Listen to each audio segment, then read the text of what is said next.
Today we're showing you a 2018 John Deere 3032E tractor. It's a four-wheel drive tractor with a John Deere 300E front-end loader. Tractor has just under 300 hours on it, has 31 horsepower.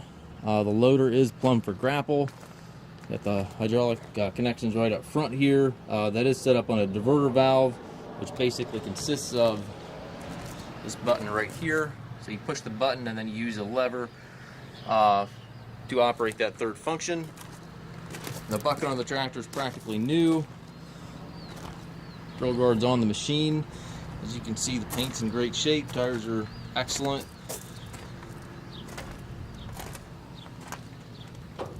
Does have the 3-point hitch, drawbar, top link, everything is here.